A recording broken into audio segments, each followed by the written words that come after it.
This, as you can see, is Zoe. At last, with no treats at all, she makes her appearance. Don't stand on the keyboard, darling. There you go. Yes. Yes. Oh, there she is. She's sniffing the camera. Sniff it in front, honey. Yes.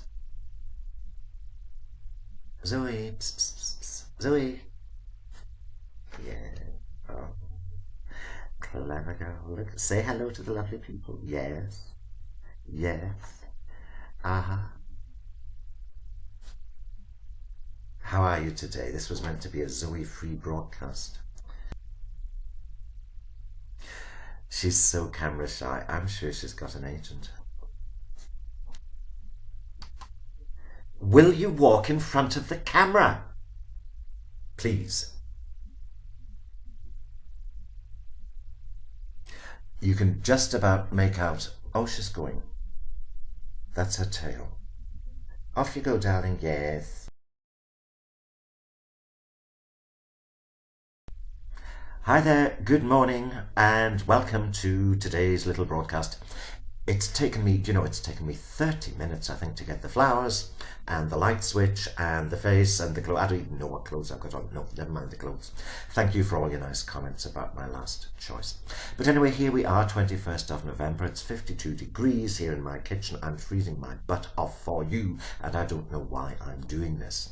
So let's begin at the beginning, which in this case was yesterday. Climb every mountain.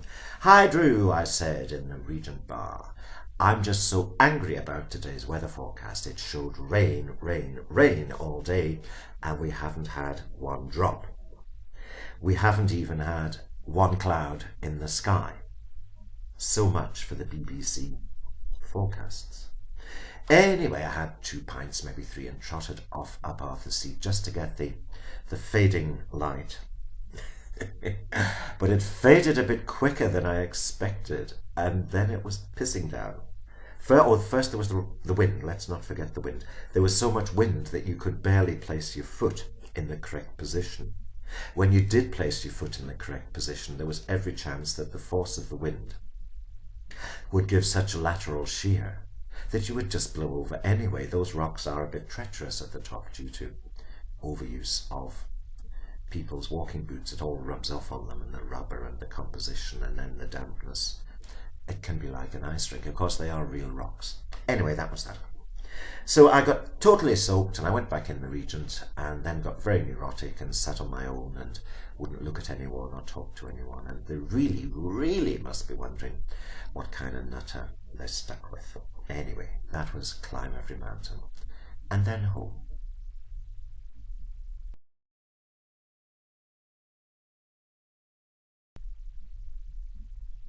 At home, I clicked on my website to see how much you love me. And what should I see but this spam comment for a florist's shop. Now, I'm not going to go into any details about this because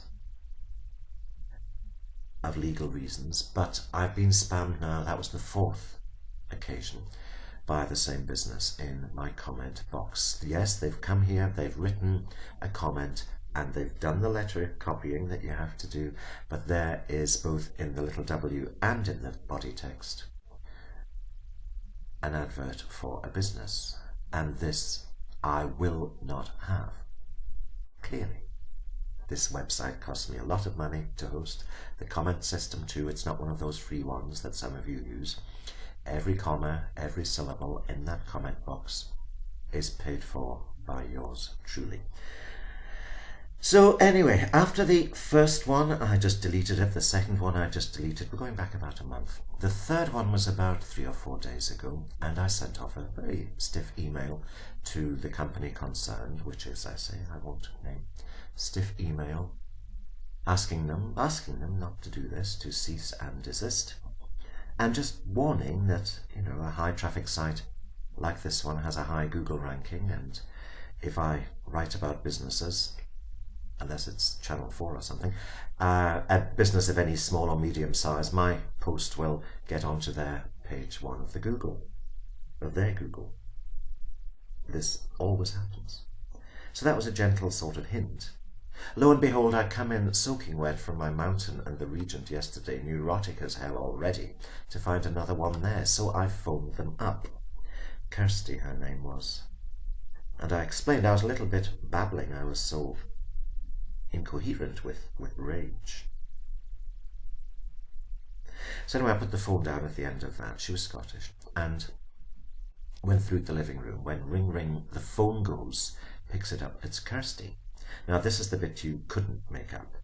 Aren't you Peter in the bingo? She said. Yes, I said. I used to work there, she said. It's Kirsty. Oh, hell. Big brown eyes, that's right. So, how did you get my number? I said, well, I'd forgotten to block it before I phoned. That was how stupid I was. So, maybe that'll work, maybe it won't. We'll see. I might need you people to write lovely reports about their business. That would be nice.